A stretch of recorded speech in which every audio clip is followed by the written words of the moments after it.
I want to talk about router feed direction. Now, there's a lot of articles that are written. There's great debates online. I've read most of them probably. There is a lot of videos here on YouTube, actually.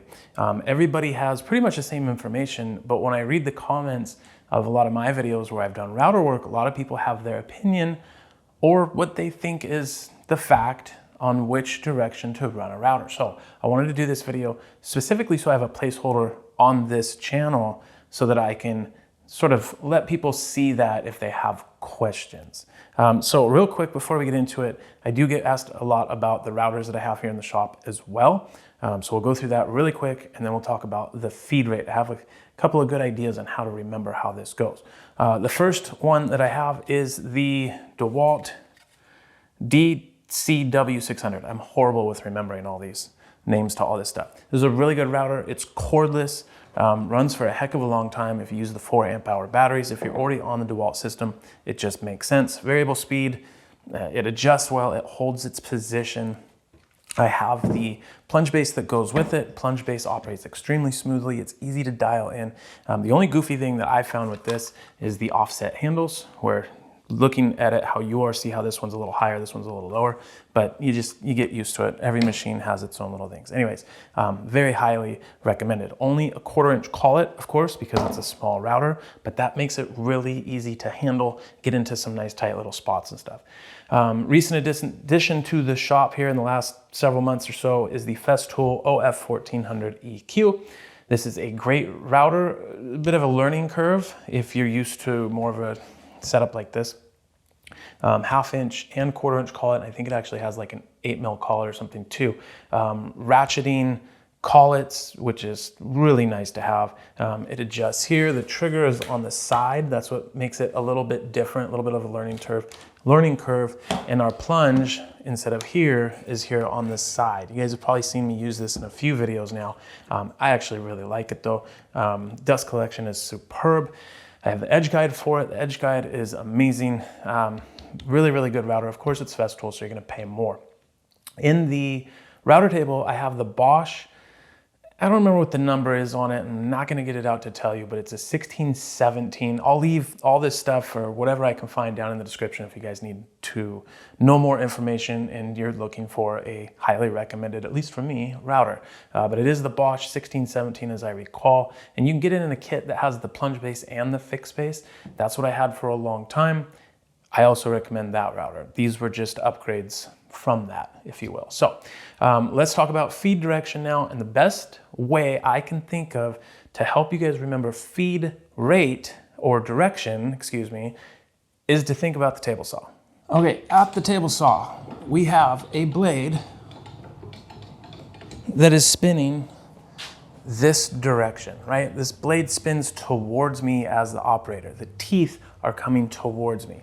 And what do we do when we have our material? We feed our material into those teeth. Teeth coming towards me, resistance. If you think of the router, whether it's here in the table or whether it's handheld, as a saw blade, you're gonna remember it every single time. You want the teeth going into the material. You want that resistance. Think about it this way. If I was to take the riving knife out of here and I set and fed this from the other side, this direction, think about what that blade's gonna do. It's gonna pick this end up and it's gonna shoot it across the room. So remember, teeth coming towards you, blades coming towards you, knives coming towards you, you want your material going into that. Now, how do we apply that to this? I'm gonna use this roll of tape here to simulate a saw blade. This big beefy chunk of metal is a huge chamfer bit that I have. And I'm gonna use it because it's probably gonna be the easiest for you guys to be able to see on camera here. This is going to set, if I'm going handheld, right? This is going to spin this direction because we have the leading edge of the cutter here, and then this is just the metal, right? So we're going to spin this direction. If I'm spinning this direction, just like if I have a saw blade spinning this direction, I want my material going into it and creating that resistance. So if this was a saw blade, I want my material going through it this direction as I cut. If this is a router bit, which it is, I want my material going into that router bit as I cut. Now, we're not moving the material, of course. we're moving the router.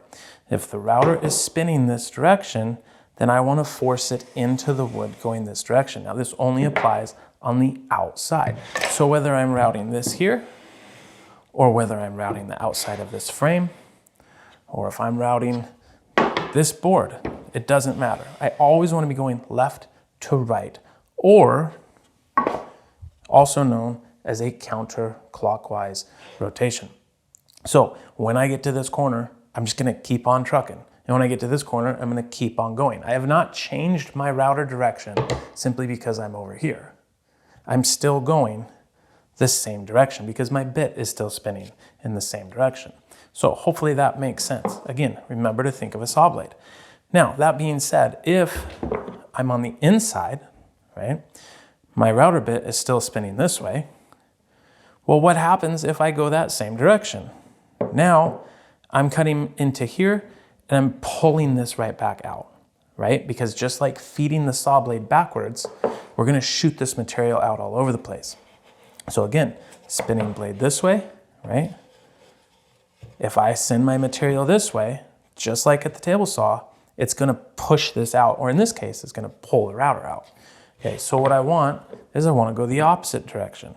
I'm gonna cut into this, I'm gonna cut into it this way, creating that resistance. So whenever you're on an inside like this, we wanna be going clockwise.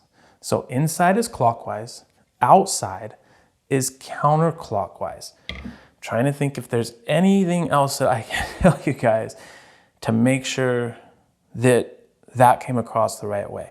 The only thing I can think of, outside is always counterclockwise, the inside is always clockwise. And again, just think of the table saw blade. It's doing the same thing as a router. It's spinning in one direction. We want our work going into it to create that resistance. Let's go to the router table and I'll explain kind of the differences over here. Now at the router table, we want to work from our right to our left. So I'm going to start on the right-hand side of the table. I'm going to push my material through this way. And again, because of our spinning bit here is rotating this way, I want to go into the teeth, just like if it was a saw blade, and create that resistance. And it doesn't matter if I'm using a bearing or if I'm using the fence. I still want to be going from the right side of the table to the left side of the table. It's really easy for people to get this mixed up. I think, as I'm recording this, actually, I'm thinking that people get this mixed up and they say left to right because they're talking about the left side of the material to the right side of the material, which would be the same thing. But in this regard, I'm talking about your direction of feed. My direction is from the right to the left. Again, remember it as a spinning blade. Now, I want to show you something really quick because I ran into this the other day. This table, or this frame here, excuse me, on the outside, on this side, it has a little round over. So I had a round over bit in here. I start it here from the right, I move left, and I routed and I routed and I routed. Everything was good to go. Now on this side, I need to have a rabbet in here, which is this bit. I need to have a rabbet in here for the actual backing and the glass and everything else. So if I'm on the inside of this frame, now I'm gonna be moving this direction, right? Because my bit is still spinning the same direction, but I'm using this side of the cutter. Now that I'm over here, right? Cutter's spinning this way, I wanna go into that direction here and create that resistance. Well, when you do that on some materials, especially something like this ash, it splinters apart really badly and it starts coming apart on you. And that's what was happening to me, even with shallow passes. So I had to do what was called a climb cut. And a climb cut is basically breaking the rules. It's going against that right to left or left to right, depending on if you're inside and you're outside, inside or outside. So I actually had to go with it, meaning that the bit is still spinning that direction, but instead of going against it, where it was ripping and tearing out, I had to make very shallow passes and I had to go with it. And as you're feeding it along, you almost have to put a little resistance on there yourself, because what happens is it wants to pull and yank it out of your hands, even on a shallow pass. But by doing that, it's nibbling away and it's not splintering stuff apart like it would be if you were taking a traditional cut out of this. So that's a climb cut. It's a little more complicated. shallow passes, and everything should be all right. But when in doubt, always do it the regular way. I think that's all I got for you guys. Thanks so much for watching as always. See you in the next video.